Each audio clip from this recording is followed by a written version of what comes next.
ನಮಸ್ಕಾರ ವೀಕ್ಷಕರೇ, ನಮಸ್ಕಾರ ಗುರುಗಳೇ.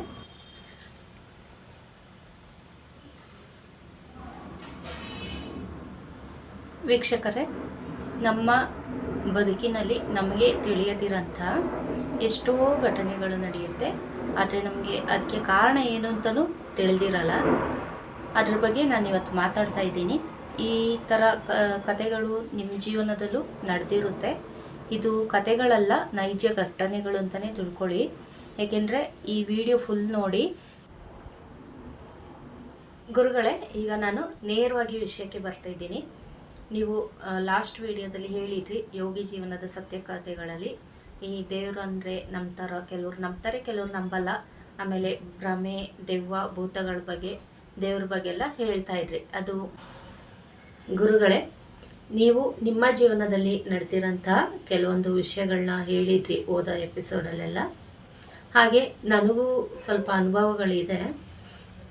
ನನಗೆ ಅದಕ್ಕೆ ಇನ್ನೂ ಉತ್ತರನೂ ಸಿಗಲಿಲ್ಲ. ಏನು ಅಂತ ಹೇಳಿದ್ರೆ, ನಾನು ಮುಂಚೆ ಓದ್ತಾ ಇರುವಾಗ ನೀರು ತರಬೇಕಾಗಿತ್ತು. ಬಾವಿಯಿಂದ ನೀರು ತರ್ತಾಯಿದ್ವಿ ನಾವು. ನಾನು ಅಜ್ಜಿ ಮನೆಗಿದ್ದೆ. ಆ ಸಂದರ್ಭದಲ್ಲಿ ನಾವು ಎಲ್ಲದಕ್ಕೂ ಬಾವಿ ನೀರೇ ಯೂಸ್ ಮಾಡ್ತಾಯಿದ್ವಿ. ನಾನು ನನ್ನ ಫ್ರೆಂಡ್ ಏನು ಮಾಡಿದ್ವಿ, ಅವತ್ತು ಶನಿವಾರ 12 ಗಂಟೆ ಮೇಲೆ ಆ ಜಾಗಕ್ಕೆಲ್ಲ ಹೋಗಬಾರ್ದು ಅಂತ ಇದೆ. ಯಾಕೆ ಅಂತ ಹೇಳಿದ್ರೆ ಅಲ್ಲಿ ಚಾಮುಂಡೇಶ್ವರಿ ದೇವಸ್ಥಾನ ಇದೆ. ಅದ್ರ ಪಕ್ಕದಲ್ಲೇ ನೆಲಬಾವಿ ಕೂಡ ಅಲ್ಲೇ ಇರೋದು. ನಮ್ಮಲ್ಲಿ ಏನಂತ ಹೇಳಿದ್ರೆ ಆರೆಂಜ್ ಎಲ್ಲ ಬೆಳೀತಾರೆ. ಹಾಗಾಗಿ ನಾವೇನು ಮಾಡಿದ್ವಿ, ಆರೆಂಜ್ ತಿನ್ನೋ ನೆಪಕ್ಕೆ ಮಾಡಿಕೊಂಡು ನೀರಿಗೋದ್ವಿ.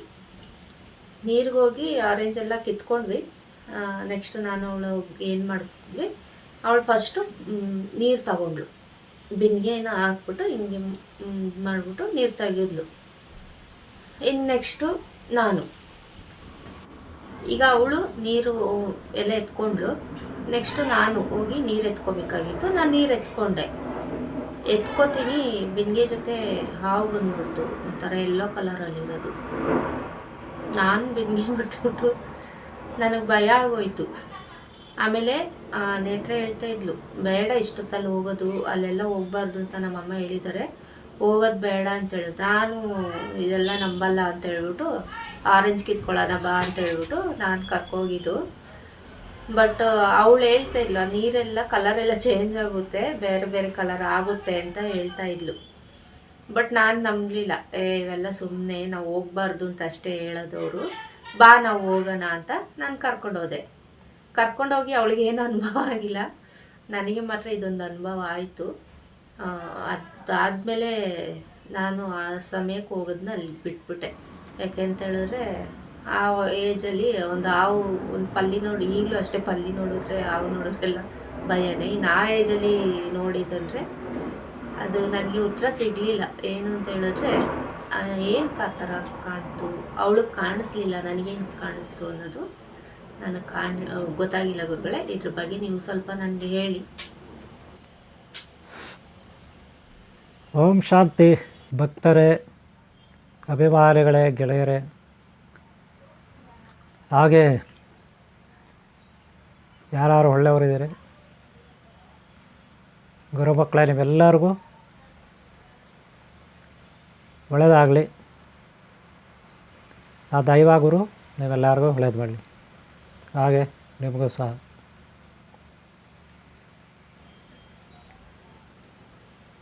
ನೋಡಿ ಜಯಭಾರ,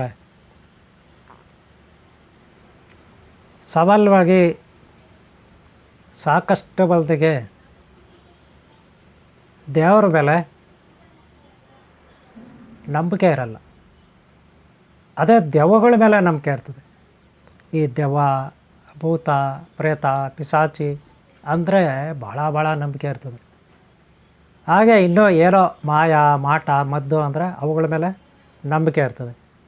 ಹಾಗೆ ಯಾರಾದರೂ ಅಸತ್ಯ ಹೇಳಿದ್ರೆ, ಸುಳ್ಳು ಹೇಳಿದ್ರೆ, ಮೋಸ ಮಾಡಿದ್ರೆ, ವಂಚನೆ ಮಾಡಿದ್ರೆ, ಕುಚಾದ್ಯ ಮಾಡಿದ್ರೆ, ಕುತಂತ್ರ ಮಾಡಿದ್ರೆ, ಕುಚೇಷ್ಟೆ ಮಾಡಿದ್ರೆ ಅದನ್ನು ಚೆನ್ನಾಗಿ ಅಳವಡಿಸ್ಕೊಳ್ತಾರೆ ಜೀವನಕ್ಕೆ. ತಾವು ಕಲಿತಾರೆ ಅದನ್ನೆಲ್ಲ ನೋಡಿ. ಆ ಥರ ಮನಸ್ಥಿತಿ ಕೆಲವ್ರಿಗಿರುತ್ತೆ.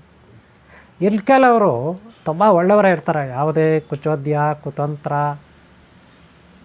ಅಥವಾ ಮೋಸ ಮಾಡೋದು, ವಂಚನೆ ಮಾಡೋದು ಯಾವುದೂ ಇರಲ್ಲ. ತುಂಬ ಅಮಾಯಕರಾಗಿರ್ತಾರೆ, ಒಳ್ಳೆಯವರಾಗಿರ್ತಾರೆ. ಈ ಎರಡು ರೀತಿ ವರ್ಗ ಇಲ್ಲಿ. ಒಂದು ಬರೀ ವಂಚನೆ ಮಾಡೋದು, ಕುಚಾದ್ಯ ಮಾಡೋದು, ಕುತಂತ್ರ ಮಾಡೋದು, ಆ ಥರ ವರ್ಗ ಒಂದು. ಇನ್ನೊಂದು ವರ್ಗ ಹೆಂಗಪ್ಪ ಅಂದ್ರೆ ಇದು ಯಾವುದೂ ಮಾಡಲ್ಲ, ಒಳ್ಳೆ ಥರ ಇರ್ತಾರೆ ಆ ರೀತಿ. ಆದರೆ ಇದರಲ್ಲಿ ಕೆಲವರಿಗೆ ದೈವದ ಮೇಲೆ ನಂಬಿಕೆ ಇರುತ್ತೆ, ದೆವ್ವ ಭೂತ ಪ್ರೇತ ಪಿಶಾಚುಗಳ ಮೇಲೂ ನಂಬಿಕೆ ಇರುತ್ತೆ.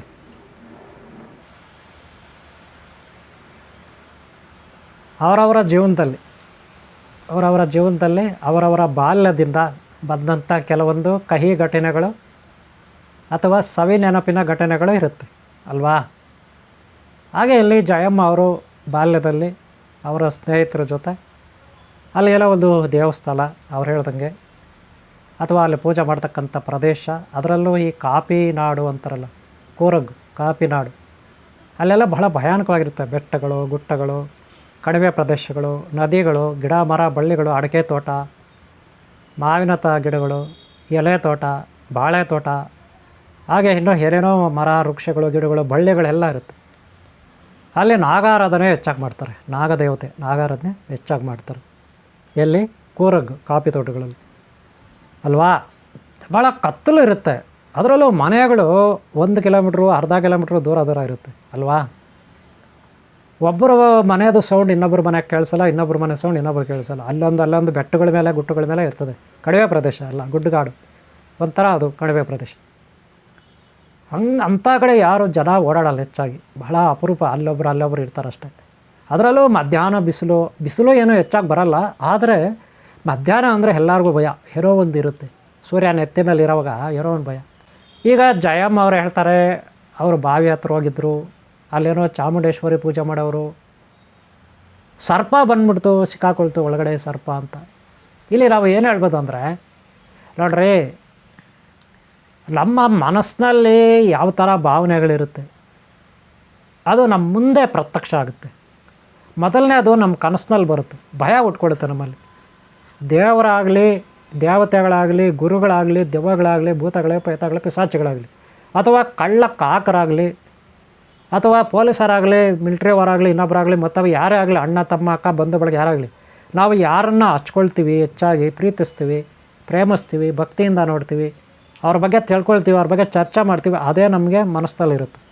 ಓಂ ಶ್ರೀ ಆದಿಶಕ್ತಿ ಪರಾಶಕ್ತಿ ನಾಗಮಾತೆಯೇ ಜಯಮ್ಮ ಅವ್ರಿಗೆ ಆ ಬಾವಿನಲ್ಲಿ ಕಾಣಿಸಿರೋದಂತ ನನ್ನ ಅಭಿಪ್ರಾಯ. ಈಗ ಗೊತ್ತಾಯ್ತಲ್ಲ, ಇದು ನನ್ನ ವೈಯಕ್ತಿಕ ಅಭಿಪ್ರಾಯ. ಜಯಮ್ಮ ಅವರೇ, ನಿಮಗೆ ಅಲ್ಲಿ ಪಕ್ಕದಲ್ಲಿ ದೇವಸ್ಥಾನ ಇತ್ತು, ಚಾಮುಂಡೇಶ್ವರಿ ದೇವಸ್ಥಾನ ಅಂತ ನೀವು ಹೇಳಿದ್ದೀರ. ಬೇರೆ ಯಾರೂ ಅಲ್ಲ, ಆ ಜಗನ್ಮಾತೆ ನಮ್ಮ ತಾಯಿ, ಆ ನಾಗದೇವತೆಯೇ ನಿನಗೆ ಅವತ್ತು ದರ್ಶನ ಕೊಟ್ಟಿದ್ದಾಳೆ ಅನ್ನೋದು ನನ್ನ ಅಭಿಪ್ರಾಯ. ಯಾಕಂದರೆ ನಿಮ್ಮ ಮನಸ್ಸಿನಲ್ಲೂ ಅದೇ ಇತ್ತು, ಭಾವನೆಗಳಲ್ಲೂ ಅದೇ ಇತ್ತು ಅಂದಮೇಲೆ ಆಕೆ ನಿಮಗೆ ಕಾಣಲೇಬೇಕಲ್ವಾ. ಇದು ನನ್ನ ಅಭಿಪ್ರಾಯ. ಆಕೆನೇ ಜಗನ್ಮಾತೆನೇ ನಿಮಗೆ ದರ್ಶನ ಕೊಟ್ಟಿದ್ದಾಳೆ ಅನ್ನೋದು ನನ್ನ ಅಭಿಪ್ರಾಯ. ಯಾರ್ಯಾರಿಗೆ ಏನೇನು ಧ್ಯಾನ ಇರುತ್ತೆ ಅದೇ ಅವ್ರ ಮನಸ್ಸಿನಲ್ಲಿ, ಭಾವನೆಗಳಲ್ಲಿ ಅವ್ರ ಮುಂದೆ ಬಂದು ನಿಲ್ಲುತ್ತೆ. ಇದು ನನ್ನ ಅಭಿಪ್ರಾಯ ಜಯಮ್ಮ ಅವರೇ, ಓಕೆನಾ. ಹಾಗೆ ನಿಮ್ಮ ಅಭಿಪ್ರಾಯಗಳಂತೆ ನಿಮ್ಮ ಜೀವನದಲ್ಲೂ ನಿಮಗೆ ಗೋಚರ ಆಗುತ್ತೆ. ಗೊತ್ತಾಯ್ತಲ್ಲ, ಇದು ನನ್ನ ಅಭಿಪ್ರಾಯ.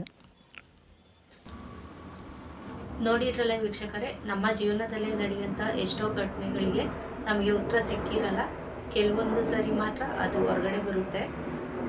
ನನಗಿವತ್ತು ಸ್ವಲ್ಪ ಏನು ಒಂಥರ ಅದು ಮೈಂಡಲ್ಲಿ ಇದ್ದಿದ್ದೆಲ್ಲ ಹೋಗಿದೆ. ಗುರುಗಳು ತುಂಬ ಕ್ಲೀನಾಗಿ ತಿಳಿಸ್ಕೊಟ್ರು. ಯಾರೆಲ್ಲ ನಮ್ಮ ಚಾನಲ್ನ ನೋಡ್ತಿದ್ದೀರಾ ಎಲ್ಲರೂ ಸಬ್ಸ್ಕ್ರೈಬ್ ಮಾಡ್ಕೊಳ್ಳಿ. ಹಾಗೆ ಬೆಲ್ಲೈಕನ್ ಕೂಡ ಕ್ಲಿಕ್ ಮಾಡಿ. ನಮ್ಮದು ಇನ್ನೊಂದು ಚಾನೆಲ್ ಇದೆ, ಸನಾತನಿ ಜ್ಞಾನ ಭಂಡಾರ ಅಂತ. ಆ ಚಾನಲ್ನ ಕೂಡ ನೋಡಿ ನಿಮ್ಗೆ ಇಷ್ಟ ಆದರೆ ಸಬ್ಸ್ಕ್ರೈಬ್ ಮಾಡ್ಕೊಳ್ಳಿ. ಪ್ರತಿನಿತ್ಯದ ಜೀವನ ಕ್ರಮದ ಬಗ್ಗೆ ನಾನು ತಿಳಿಸ್ಕೊಡ್ತಾ ಇರ್ತೀನಿ. ನಮಸ್ಕಾರ.